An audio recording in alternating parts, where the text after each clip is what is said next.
NIA কমিশনের নির্দেশে ভোটের ডিউটিতে এনআইএ টিম। হ্যাঁ, দ্বিতীয় দফার ভোটে এনআইএ টিম থাকছে। অমিতের কাছ থেকে আরো ডিটেল আপডেট নেব। অমিত, কোন কোন জায়গায় থাকবে এই এনআইএ টিম ভোটের ডিউটিতে?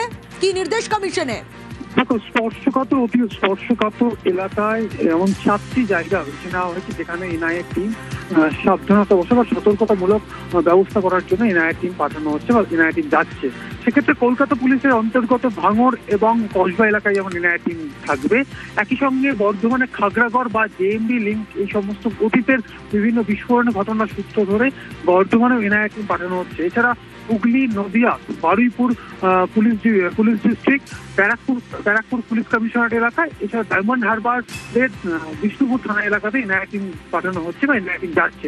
কেন হঠাৎ করে এই নজিরবিহীন ঘটনা করতে চলেছে আগামীকাল, যেখানে হচ্ছে নির্বাচনের দিন এনআইএ আধিকারিক বা এনআইএ টিম সরাসরি ভোটের নজরদারিতে ব্যবহার করা হবে? সেক্ষেত্রে যেটা জানা যাচ্ছে যে এই সমস্ত জায়গা থেকে অতীতে বিস্ফোরণের ঘটনা ঘটেছে, বিস্ফোরক উদ্ধার হয়েছে বা শুট আউটের ঘটনা ঘটেছে। এই ধরনের অভিযোগ বা এই ধরনের অপরাধগুলো সেখানে সংঘটিত হয়েছে। এই কারণেই সতর্কতামূলক ব্যবস্থাপনায় এনআইএ টিম সেখানে যাবে এবং তারা কিন্তু সেখানে নজরদারিতে তারা থাকবেন। এছাড়া সম্প্রতি গত দুদিন আগে উত্তর কাশীপুরের যে বিস্ফোরক উদ্ধারের বা বোমা উদ্ধারের ঘটনা ঘটেছিল, সেই ঘটনায় ইতিমধ্যেই নির্বাচন কমিশনের নির্দেশে পরবর্তীকালে কেন্দ্রীয় স্বরাষ্ট্র মন্ত্রকের নির্দেশে এনআইএ তদন্ত শুরু করেছে। গতকাল উত্তর কাশীপুর এলাকাতে এনআইএ টিম গেছিল ঘটনাস্থল পরিদর্শন করতে।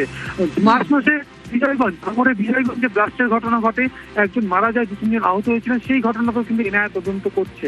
খাগড়াগড়ে এনআইএ তদন্ত করেছে।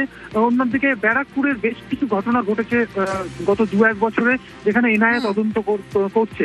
হুগলির অতীতে শুট আউটের মতো ঘটনা বা বোমা উদ্ধারের মতো ঘটনা ঘটেছে। এই কারণে সেখানে প্রিভেনশন মেজার হিসেবে বা সতর্কতামূলক ব্যবস্থাপনার ক্ষেত্রে এনআইএ আধিকারিকরা সেখানে থাকবেন এবং যদি এই ধরনের কোনো ঘটনা ঘটে থাকে তা তড়িঘড়ি যাতে এনআইএ টিম সেখানে পৌঁছতে পারে। এই কারণেই এনআইএ টিম বিকেলের মধ্যে পৌঁছে যাবে। বেশ।